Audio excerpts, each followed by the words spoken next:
But this trip turned out to be about more than just the event. It turned out to be a family reunion of sorts. So many of the relatives and friends that I had not seen for several years, I was able to visit with, especially those that had suffered major medical issues which left them rather weak. Some were now on walkers and others were in nursing homes. My Aunt Bernice came by to take me and my sister Deborah to see her daughter, Cheryl, who had been battling MS and was now suffering from a stroke. While I was visiting with her, I ran into my ex-sister-in-law, Rosie, who had suffered a stroke as well and was in rehabilitation. I didn't even know she was in this particular facility. Then I went to visit my cousin Thomas. He had been very ill. I remember him being so strong and virile, but his illness had left him weak and frail. But it was so good to see him. And then my cousin Rosemary had a barbecue at her house for us, and her sister Ledora jammed on the cue. It was absolutely delicious. I tell you, it was toe curling. It was such a great, delectable experience. And I can't leave out Loretta, otherwise known as Yay Yay. She made a slamming cheesecake. I hear you smacking your lips, but it truly was a treat to hang out with them. Then the day of the event arrived. I tell you, it was the happiest I've been in a long time because my favorite teacher had arrived, Mrs. Ann Ramsey. I recognized her right away when she entered the auditorium, and I found myself seeing her through the little girl's eyes, and all the years that had passed faded away as I embraced her, just hearing the words, "I'm so proud of you." From her meant the world to me, and I couldn't hold back the tears. And then to see old friends turn out for my event like Jackie Gibson and Pam Jackson was such a blessing. Once all the greetings were over, the program began.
Well, she's taking pictures too. All of them taking pictures, but I didn't want to get one.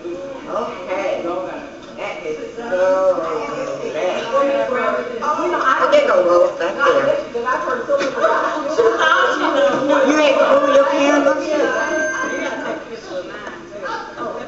Roll. Look at me. Well, I can hold in her. Yeah, I didn't go in the eye. Here we go. Smile at you. Smile at you.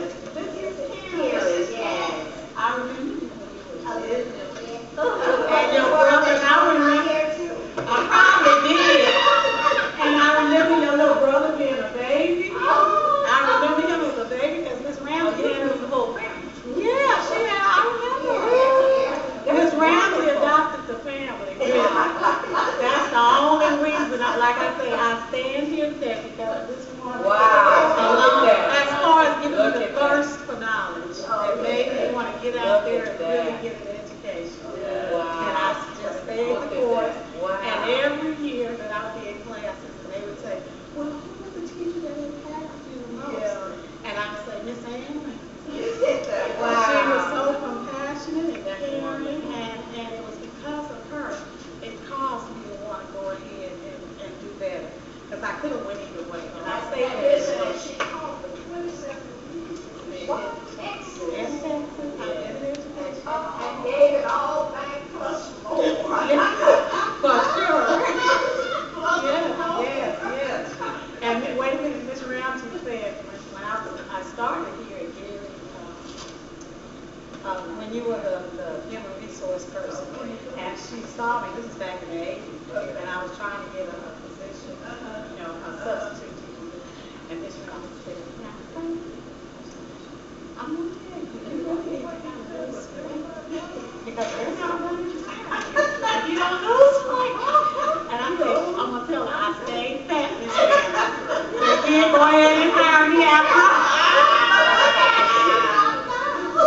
No, not too bad, but I gave, I had, you lose and you get it. Well, thank you. Let me get who do you want to get? You and Amy. Oh, come on, Miss Ramsey. And they're supposed to be doing a documentary on me in Texas. Oh, really? And you're going to be in it.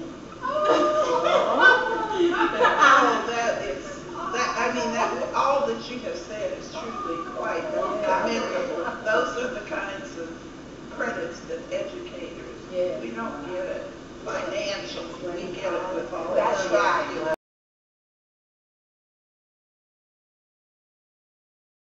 So the father didn't talk to me when school first started. He would talk to the male principal.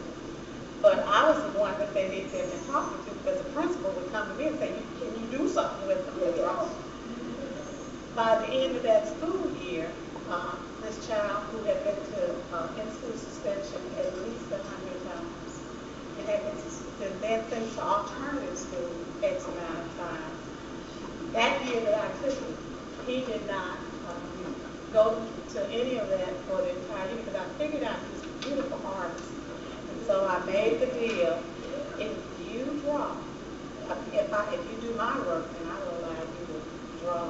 And as he draw and talked about different things, and I realized he was angry about the divorce of his parents. And I would talk and tell him stuff. And by the end of that year, he was not getting in trouble. That was 8th grade. Moved up to the 9th grade. Over the summer, this kid dropped 100 pounds, got on the football team. Went into all regular classes, became a complete A student kid in regular classes, no modifications. And by the time he was in 11th grade, he was selected to go to Japan as one of the exchange students. And then when he got ready to graduate in the 12th grade, he stood up, and you know how in 8th grade, middle school, they don't really recognize this high school teachers that they do. Well, he gave all. He said, Miss, you got it. I said, okay, no problem. So he gave recognition to, his parents and his grandparents. And then he stood up and said, if it had not been for Miss Monroe saying that I had from the building, I would not graduate. I would not have paid for things that I had.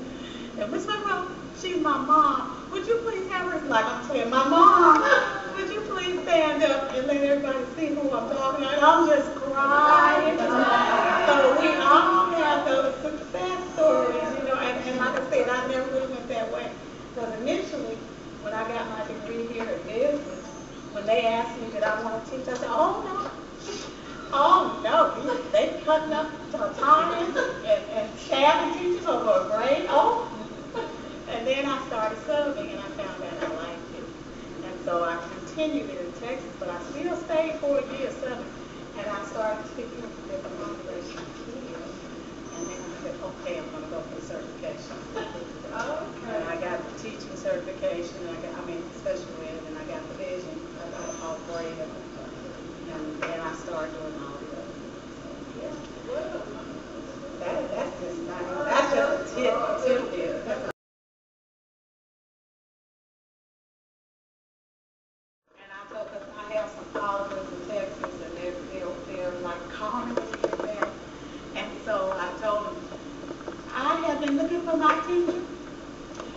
for weeks I've been here and down there. I kept asking and nobody was telling me anything. And I said, so I just kind of gave up, you know, but I was going to give you acknowledgement and keep my faith.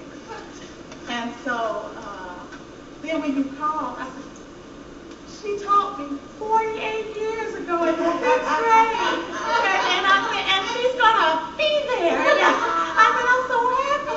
If nobody else comes, it's okay. It's okay.